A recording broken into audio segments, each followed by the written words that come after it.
What's going on, everybody? Welcome to Ajax Reviews. Today we're going to review Toys of Terror.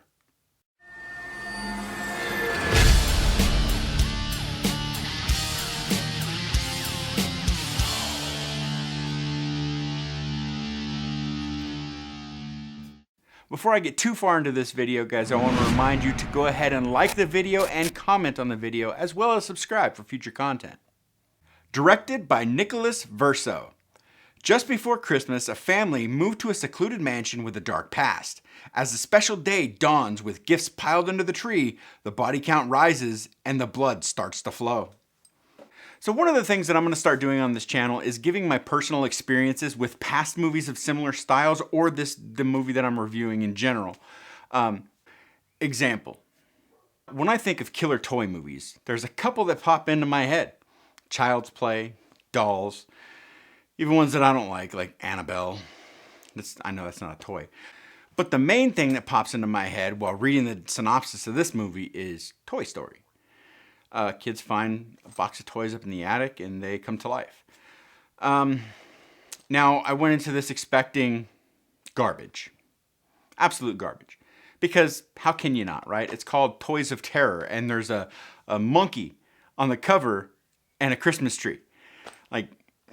There was a movie called Monkey Shines back in the day that was actually pretty good, but that's a different movie.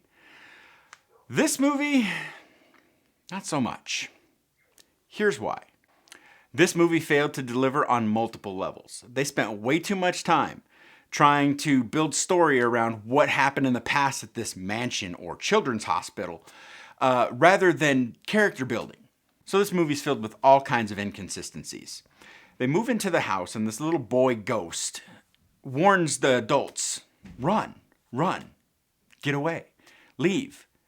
And then I guess that same little boy ghost takes over the dolls or the toys and tries to kill them. I don't understand why.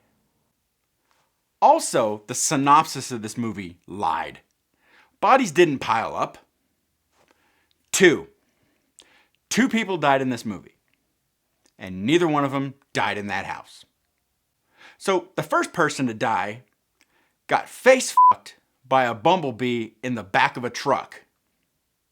Yeah, you heard that right. Face fucked by a bumblebee. The second person died by getting stabbed by a burnt monkey and falling out of the third story window and hitting the ground. That's how she died. And where is all this blood spilling? Because I don't remember seeing any. So what are some of the things about this movie that I liked? The setting. The mansion looked amazing. Just the way it was shot looked good. Just the overall feel of this mansion or children's hospital that they used was just gloomy. It was dark. It was badass looking. It was really great. I think that's where most of the budget went in this movie. But that was probably my favorite thing about the movie. Also, some of the toys were pretty cool. There were a couple toys that just stood out. There was one that was a baby doll, and it had a raccoon head. And I just kept thinking, Rocket Raccoon. But it wasn't Rocket. It was just really cool. One of the other toys was actually a little dune buggy that looked like it was a toy from 1970s Hanna-Barbera cartoon called Speed Buggy. That's, to me anyway, if you're not familiar with old Hanna-Barbera cartoons, then you're not going to know what the hell I'm talking about.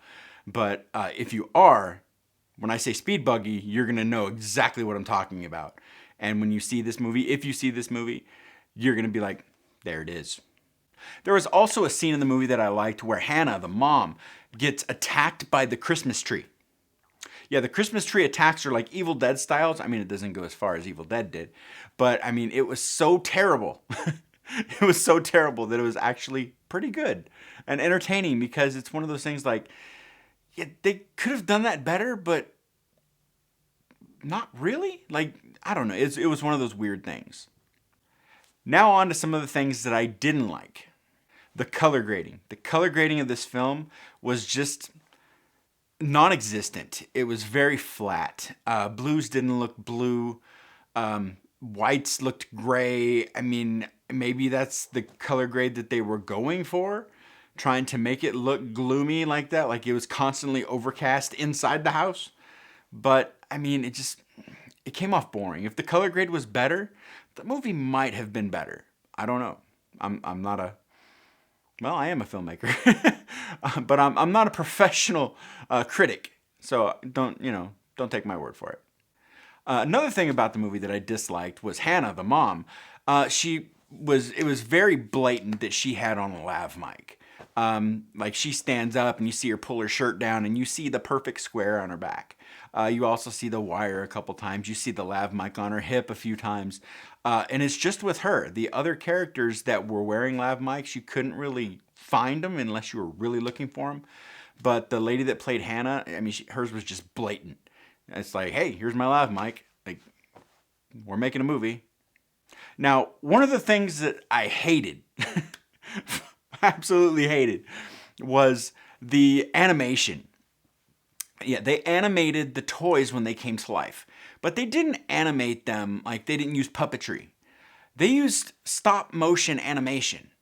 Like these toys literally looked worse than Celebrity Deathmatch and were more reminiscent to like some of the animation from the original Clash of the Titans. Like they were choppy. Distinguishing, like there was one toy that was like a dragon, a purple dragon that flew around, and when you see it, it looks like a toy. But when it's animated, you're like, what the hell is that? Like, oh, is that supposed to be the dragon? Like, it's that bad. It was really, really bad. So the animation of this film like needed a lot of work. Again, they probably spent their entire budget on the house and then just hired their buddy from like down the street to animate the damn toys. Like, hey, Bert, hey, you know how to animate, right? Not really, but okay, we'll just do this anyway. We'll pay you $20. Like, that's literally what it looked like. My daughter could have animated this movie way better.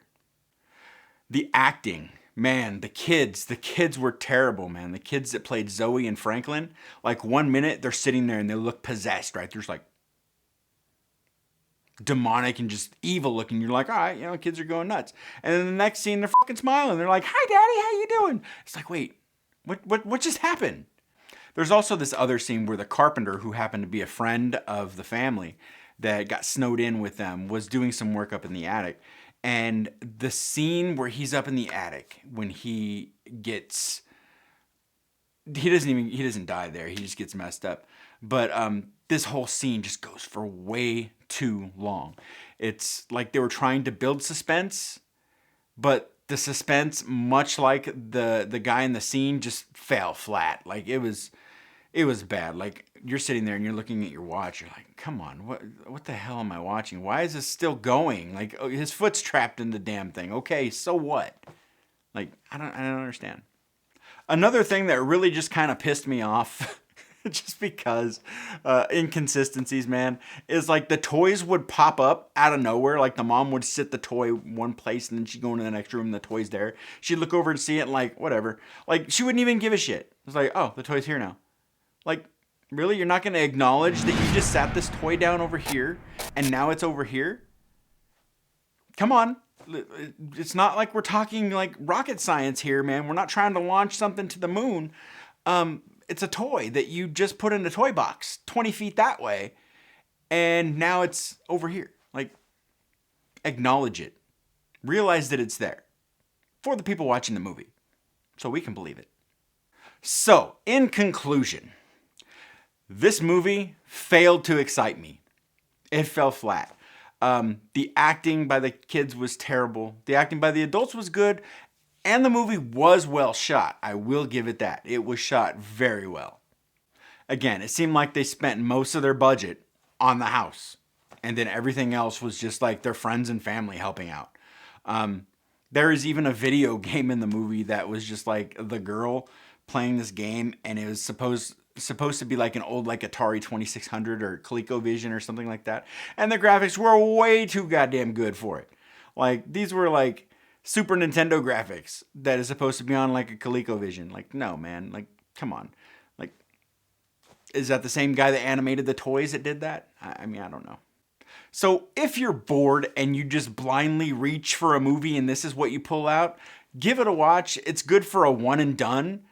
I wouldn't suggest buying it unless you just really like having shitty, cheesy movies in your collection like I do.